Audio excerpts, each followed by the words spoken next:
A wannan waƙoƙin duk da na yi ma a cikinsu ina saka wani abu da nake ɗan tura wa mata saƙo, musamman wanda za su zauna da mazajensu lafiya, wani akan ɗaga waya, wani kuma akan su kansu mazan masu dukan mata.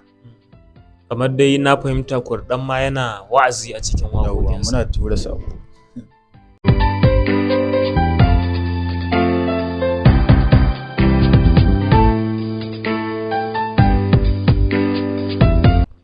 Farko dai sunana Aminu Ɗahir Abdullahi, wanda aka fi sani da Aminu Kurɗan na Gwanja.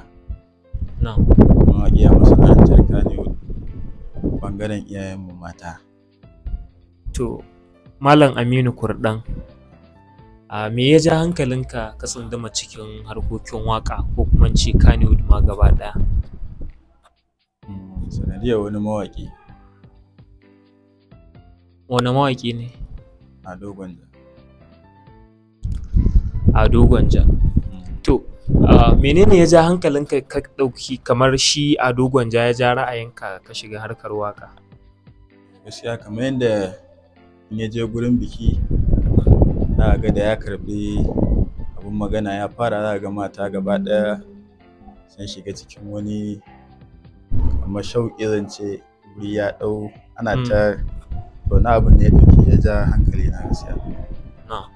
To kamar ya ka tsinci kanka a cikin masana'antar, ma'ana lokacin da ka shigo ya aka karɓe ka kuma yaya kake gudanar da abubuwanka a ciki?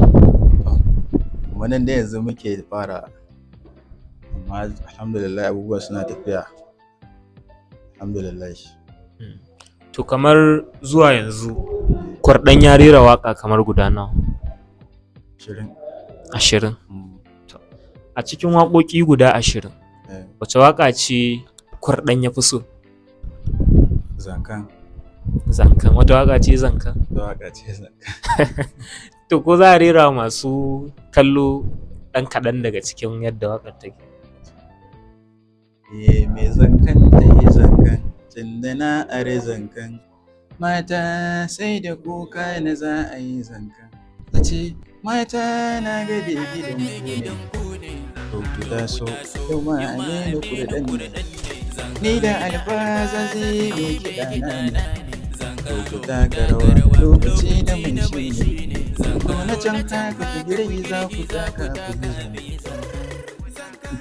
To madalla, bayan kai wannan ita ce kamar waƙar da ka fi so, to amma kuma za ka ga wasu lokutan mutum zai waƙa amma kuma su masu sauraro ko wadda suka fi ganin ita ce bakan damiyarsu. Ka lura da wace waƙa ce a cikin waƙoƙinka mutane suka fi so su saurara? Gaskiya Jagab. Ita ma wata waƙa ce. Waƙa ce ita ma Jagab. To ita ma za mu so masu kallo su ji yaya wannan salon waƙa yake. Jagab, sharkab, sai da ruwa, sautin kiɗan Aminu Kurɗan, sai da rawa. Na ce, kaga mai bacci tashi yau makurɗan ne, kuma ka san mata yan yi ne, in mun buga sun je ta sayo yawo ne, kuma ta kawarsa aiwaji ne, ko yau ma da tambarin na zo mai takun Jagab. Madalla. To zuwa yanzu mun ji ka rera aƙalla waƙoƙi 20 kuma mun ji waƙar da ka fi so da kuma wacce tafi zama bakan damiya. To kamar wani kira za ka yi ga su masu sauraron waƙoƙin ku, musamman kai a karan kanka da ma sauran mawaƙa a wannan lokaci? To, ita dai waƙa kala-kala ce. Akwai wacce ake yi ta faɗakarwa, da kuma wacce dai aka yi ta akwai abin da aka tsinta, wani na ilimi, wani kuma wanda zai faɗakar da kai wani abu da ake so ka gane a rayuwa. Musamman da irin tamu muke ɓangaren iyayenmu mata. A wannan waƙoƙin duk da na yi ma a cikinsu ina saka wani abu da nake ɗan tura wa mata saƙo, musamman wanda za su zauna da mazajensu lafiya, wani akan ɗaga waya, wani kuma akan su kansu mazan masu dukan mata. kamar dai na fahimta Kurɗan ma yana wa'azi a cikin yawwa waƙoƙinsa. muna tura sako. Masha Allah. To baya kira ga masu sauraron ku su mawaƙa abokananka.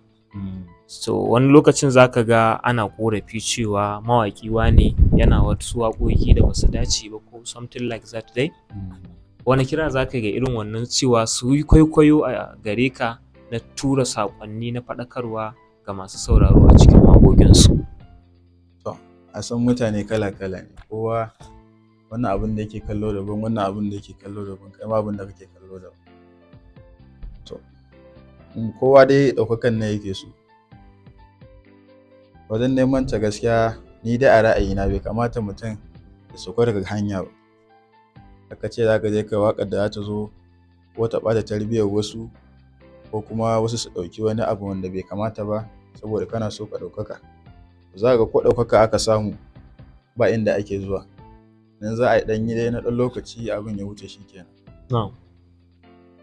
To a ƙarshe Kurɗan, wani fata kake da shi ga masana'antar Kannywood? To fatan da nake da shi shine na sama a dinga waiwayar na ƙasa. Shine babban kiran ne da zan yi.